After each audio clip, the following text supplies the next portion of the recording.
نبی پاک صلی اللہ تعالی علیہ وسلم نے یوں بیٹھے بیٹھے ایک دن صحابہ سے فرمایا یار روز نہ بیٹھے رہا کرو، وقفے سے ملا کرو۔ کچھ لوگ زیادہ ساتھ رہنے لگتے ہیں تو ادب نہیں نہ رہتا، ان کو احساس نہیں ہوتا کہ میں کیا کر رہا ہوں۔ تو نبی کریم صلی اللہ تعالی علیہ وسلم نے صحابہ کے مجمع پہ نظر ڈال کے فرمایا، حضور فرمانے لگے روز نہ ملا کرو، وقفے سے ملنے سے محبت بڑھتی ہے۔ حضرت صدیق اکبر بھی مجمع میں بیٹھے تھے، وہ بھی 3 نمازوں میں نہ آئے تو پیچھے ہی نماز پڑھ کے چلے گئے۔ ایک روایت ہے عصر مغرب عشاء، اور دوسری جگہ لکھا کہ نہیں ظہر عصر مغرب تھی، پیچھے نماز پڑھی چلے گئے، پھر عصر پڑھی چلے گئے، پھر مغرب پڑھی، اور حضور نے ظہر کے بعد حضرت انس بن مالک سے پوچھا ابو بکر نہیں آئے؟ پھر عصر کے بعد پوچھا ابو بکر نہیں آئے؟ پھر مغرب کے بعد پوچھا ابو بکر نہیں آئے؟ تو حضرت انس بن مالک کہتے ہیں میں بھی حیران تھا کہ وہ نماز تو پڑھ کے گئے ہیں، اور حضور کا طریقہ تھا کہ سلام پھیر کے پیچھے دیکھتے تھے، تو حضور نے دیکھ لیا، پھر بھی 3 دفعہ پوچھا کہ وہ آئے نہیں؟ سمجھے میری بات کو؟ حضور فرما رہے ہیں نماز پڑھنے تو ساری دنیا ہی آتی ہے، وہ تو اسپیشل آیا کرتا تھا، وہ آیا نہیں؟ آئے نہیں جناب صدیق اکبر؟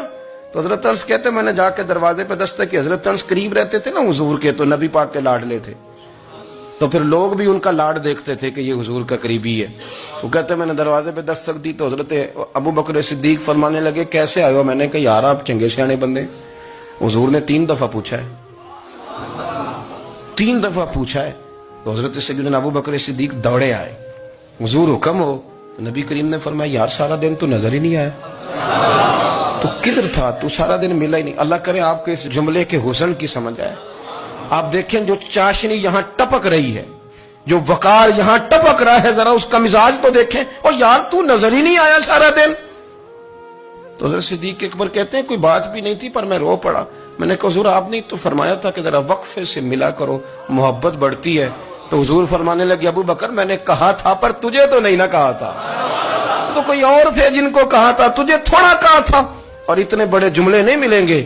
رسول کریم فرمانے لگے تو یہیں رہا کر، تو رہتا ہے تو میرا دل لگا رہتا ہے، یہیں رہا کر، میرے پاس رہا، تو نہ جایا کر یار، تو ادھر ہی رہا۔ او پانی پرن سہیلیاں رنگا رنگ کڑے، او سجنوں اسی تے پریا اس دا جانیے جس دا توڑ چڑھے۔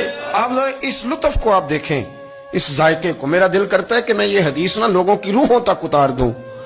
حضور فرماتے ہیں میں نے جس کے سامنے دین پیش کیا اس نے دلیل مانگی، وہ بھی کوئی اپنا ہے جو اپنوں سے دلیلیں مانگے، وضاحتیں مانگے، یہ کیسے تھا تو وہ کیسے تھا، تو یہ چیز کدھر سے آئی تو وہ کدھر گئی۔ آپ اپنوں سے دلیلیں مانگ رہے ہیں، آپ اپنوں سے اپنوں کو کٹوروں میں کھڑا کیا ہے۔ حضور یہ نہیں فرماتے کہ دلیل تھی کوئی نہیں، فرمایا جس نے مانگی میں